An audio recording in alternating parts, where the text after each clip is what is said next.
Travis Fowler Harkrider here with 4CP, bringing you this week's edition of Best Wrestling Show of the Week.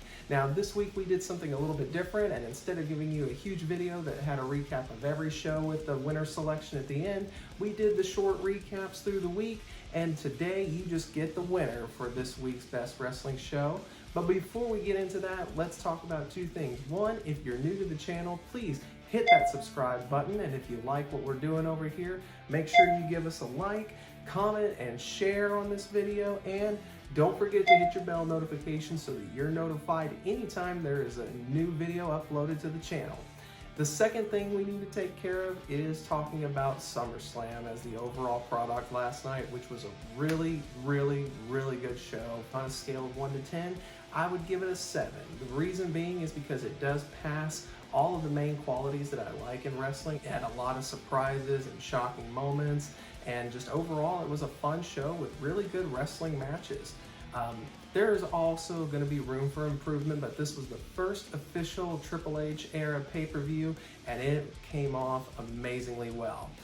From everything really, the start match with Becky Lynch and Bianca Belair having a firestorm of a match, at the very end the handshake, and then the return of Bayley, as well as Dakota Kai and Io Shirai, or Io Sky as she's being dubbed now.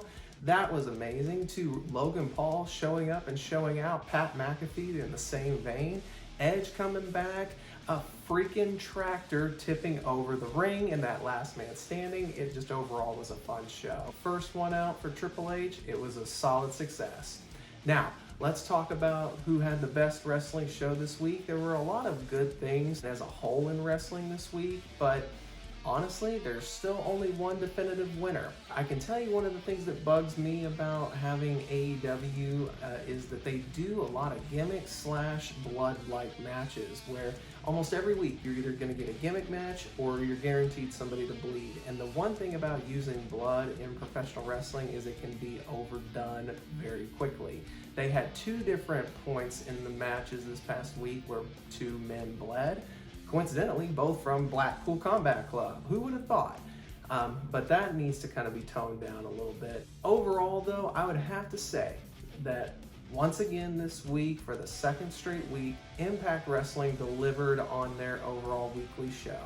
It still had a lot of continuing stories, a lot of progression going forward into their emergence. I guess special event is how we can call that. Everything works well right now in the favor of Impact Wrestling. They've got a lot going for them. I've said it numerous times. If you haven't watched them in a while, give them a shot. They're worth the look at. That's my selection. I wonder what you thought was the best wrestling show. Let me know down in that comment section below, and come back here next week as we give you another BWS episode. Let's see if maybe Triple H's reign can continue some kind of momentum coming off of SummerSlam. See y'all then.